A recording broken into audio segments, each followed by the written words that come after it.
Also, what will help us continue in the practices and that we don't stop are the practices of renunciation, the outer preliminaries. They like the battery, they give us that enthusiasm. When you start feel like, oh, we don't want to practice anymore, or we feel a little bit disheartened, or maybe we feel a little bit tired, then the thought of how precious this human life is will drive us to carry on, remembering how the impermanence of things, that will give us again that energy. Oh, let's keep on going. And the suffering of samsara, oh, I really don't want to stay in the suffering of samsara anymore. That will also continue, give us that enthusiasm and that motivation to keep on practicing. So really, as for many of the great practitioners that spend time in the caves, many years in retreat, this is the renunciation, these outer preliminary practices are really like the battery. They really are the practices that really keep them going, that give them that motivation and that incentive to keep on practicing. And continue practicing until we've attained enlightenment. When we listen to the practices, or practice the practices, take the practices like medicine. If we find a medicine that we believe works, then we take the medicine, and we take it until we're well. The same as well. Treat these teachings like the medicine. Treat the guru, your teacher, your root teacher, as the doctor, and you are the patient. And then use the medicine, use the instructions, follow the teachings according to the prescription until one day you've attained enlightenment. Then we don't need these practices anymore. So this is very important. Really practice the practices according to the practices. Take the medicine according to the prescription of the doctor. And in that way, it's really going to be the most efficient and most effective. What is most important within these practices, what is the main purpose, is that it changes or transforms our mind stream, that it's absorbed into our mind stream. The main purpose of the Dharma is that we understand the truth of the natural laws of this world, the truth of the true nature of our mind. So what will the practices do? They're going to help transform our body, so there'll be practices involving our body, for instance, prostrations, speech, reciting mantras, or reciting texts or lines, and our mind. Predominantly, it's the transformation of our mind. And so people, when they ask, are these practices really important? Is there any other way to do it? I would suggest that this is the best way to do it if you are following this lineage. And yes, it is very important today. Today, many people are very unhappy, or you see many people with depression. Many people don't appreciate their lives, or they have little gratitude. And why is this? It's because they don't understand their own minds. They don't understand their fortune. They don't understand the opportunities that they have. And so because of all of these problems that people have mentally, with all of their afflictive emotions, all of their negative emotions and discriminatory thoughts, maybe today it's even more important that they engage in these practices. It's more important, these practices, because they really give us a very good way, a proven method to transform our minds.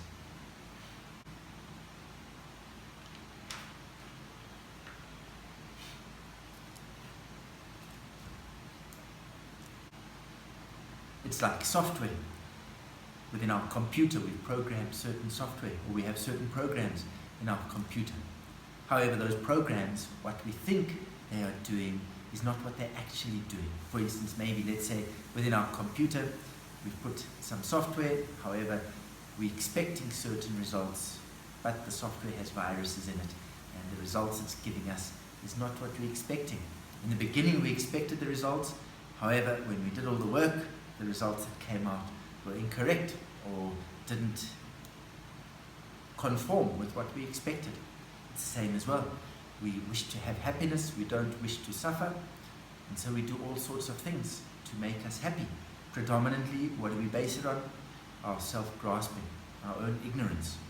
And because of the self-grasping, we enter into actions, we do things, we expect that these activities or these actions of body, speech and mind are going to bring us happiness, but they don't. What they actually bring us is unhappiness and suffering. Maybe temporarily there is some happiness, but that happiness arises and it subsides, and then it's followed by unhappiness. And sometimes the way we try to achieve the happiness is actually going to be the cause of us having future suffering. And that's because we don't understand cause and effect. We don't really understand the causes of suffering. And so we engage in activities hoping or thinking that this is going to make us happy. Maybe this is what we've seen on adverts, or what we've been taught in school, or we've been taught in other scenarios. However, it doesn't actually bring us the happiness we're looking for. It doesn't bring us any long-term happiness. Only sometimes maybe some temporary happiness, which again, as we mentioned, may be followed by unhappiness. So this is like the computer having the wrong software in. So what do we say? Oh, somebody, now these great teachers, these Dharma teachers teach us the Dharma. And they say, well, actually, if you want happiness, we must let go of the self-grasping. And the greatest happiness comes from benefiting others rather than trying to benefit ourselves. So then we can start using these practices to know the reality, the infallibility of cause and effect. What actually brings about happiness? What actually brings about suffering? And those things that bring about suffering, we can start to abandon and let go of and transform, and we can start adopting those activities of body, speech and mind that actually bring us happiness. Just like on the computer, we can remove that software that wasn't giving us the results that we really wanted and put in new software. What is that new software? New habits, new habitual ways of thinking, and seeing the true nature of this world and the reality of our mind. And the true nature of our mind, the essential nature of our mind. What are some of the true laws of nature that we talk about? One of those is impermanence. Everything changes. Like we used the example earlier, we expect happiness, it brings us a little bit of happiness, but then that happiness subsides. And then usually what happens after that happiness comes some kind of boredom or unhappiness or discontentment. For instance, we may go on an activity, and for a while we're enjoying that activity, but it comes to an end. We go watch a movie. For a while we enjoy the movie, but it comes to an end. We earn some money, we buy a new car, we're so happy with that car. Really for a while, nobody can touch it, we polish it every day. However, after a while, we're not so happy with the car anymore. We still use the car, but that sense of happiness that we had when we first got it, compared to now, isn't there anymore. In fact, for some people it might even become a burden. Now I have to look after the car, I'm worried that somebody's going to scratch it. We're more worried about somebody hurting our car than our own body. And then we have to clean it, we have to maintain it, there's repairs, and we have to cough up a lot of money suddenly to maintain this car. And then it might become a source of discomfort, a source of unhappiness as well, a burden on us. Or we may just use it, maybe have a little bit of appreciation, but that initial happiness has gone. And then we might be looking for another happiness. Maybe we go out to party, maybe we think of getting a new car. So we see that happiness is coming and going. We want things to stay the same. However, this is not the reality, how things are. Things don't stay the same. And because we try to keep things the same, who comes off second best? We come off second best. Because we just can't stop this from happening. Change is certain to happen. We might be able to stop it for a while, for changing for a while, but in reality, that's just an illusion. It has been changing all the time, only that we haven't noticed for a while that it's been the process of change, and then it changes. Or we notice that it changes. It's like the weather. We might really wish that the weather doesn't change, that the weather stays the same. However, that's not realistic. The weather's not going to stay the same. Day by day it's changing. In fact, hour by hour it's changing. Moment by moment it's changing. So just like wishing that everything stays the same, that the happiness stays the same, is as unrealistic as wishing for the weather to stay the same. And what happens in our lives? We oscillate. Happiness, unhappiness. Happiness, unhappiness. Sometimes more happiness, sometimes a lot more unhappiness. And in our lives today, which is more predominant? Do we have more happiness or do we have more unhappiness? And just like the weather as well, our mind is changing. It changes very quickly. In the morning, we might be unhappy. In the afternoon, we're happy. For an hour, we might be happy. Then an hour later, we're unhappy. It could change in a few moments. 5 minutes, we could be happy. And then 5 minutes later, we could be unhappy. So we see how quickly our moods, our happiness, our unhappiness is changing. Just like the weather. It changes very, very quickly. It can be moments. Within moments, somebody gives us a phone call. Our happiness might disappear very quickly. Or the other way around. We might be unhappy, see something really funny, meet somebody we really like, and then that happiness disappears. Or the unhappiness disappears.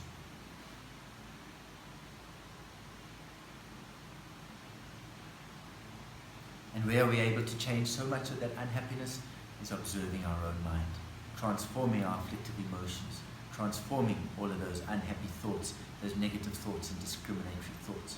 So this is where we focus our practice, is to do with our mind. And how do we see the evidence that the practice is working? The greatest place, or the most important place to see the change, or the evidence that our practice is bearing fruit, is in our daily lives. In our daily lives, if we become more relaxed, more calm, our life becomes more happy, our mind becomes more open and accepting, and our suffering or unhappy thoughts are becoming less and less, or have less influence over us. This is a very good sign that our practice is working. And in addition, that our kindness towards other people is growing and expanding, and that our minds become more vast.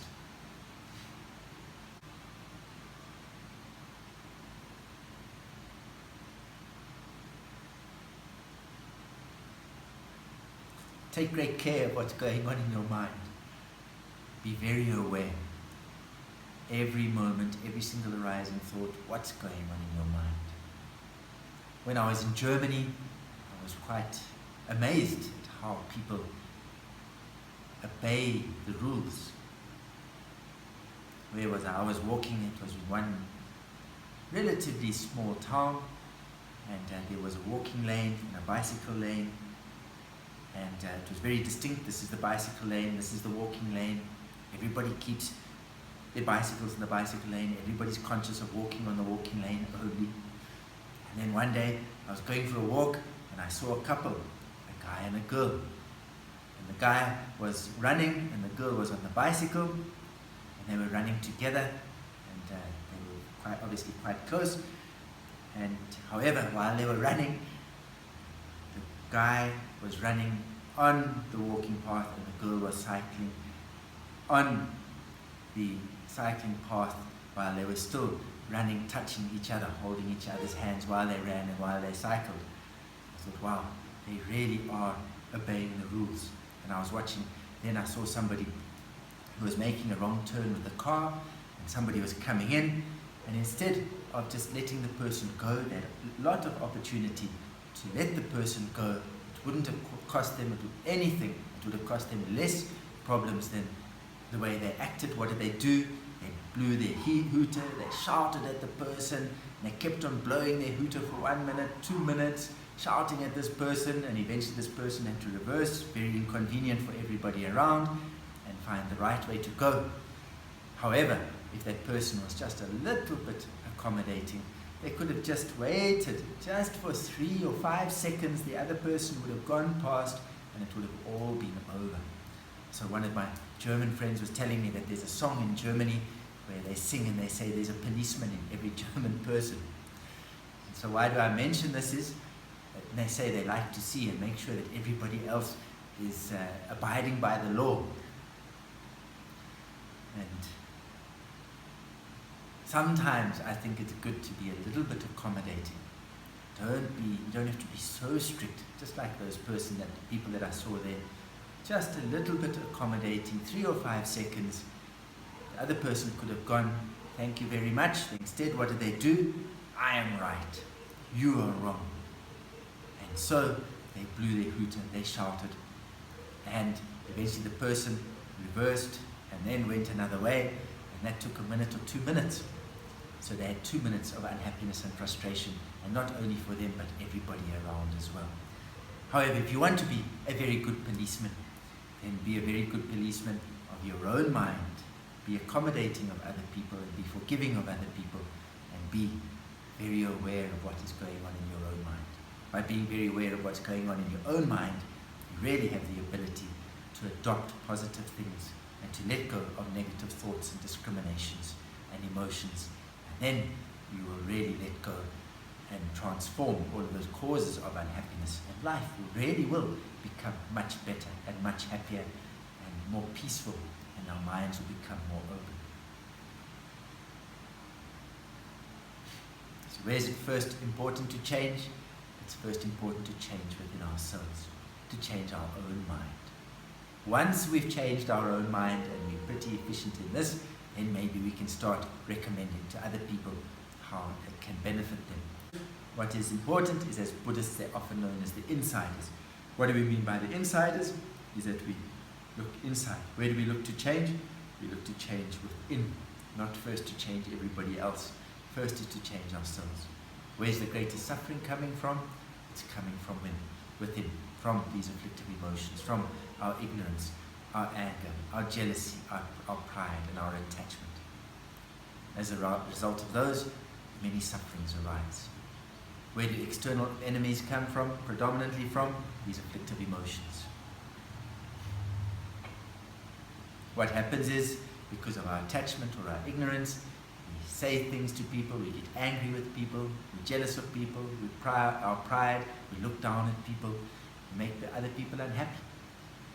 When we make other people unhappy, what happens? We hurt them, and then when they're unhappy with us, that unhappiness comes back to us. Maybe they are short-tempered with us, they have no patience with us, they feel very agitated or nervous around us, or they don't want to be around us. And so people that always or often act on these negative emotions get lonelier and lonelier. Or they become unhappier and unhappier. Why is everybody so aggressive around me? Why is everybody so unhappy and always defensive around me? Well, maybe it's because of the way you're treating everybody else. Also, who suffers first? When we are angry or we have these negative emotions, this jealousy, who suffers first? We suffer first. We are the ones that feel it first. We feel uncomfortable first. When anger arises, our body changes, our eyes change. The way we look, the way we speak, our body. So you see, those changes first, we experience first.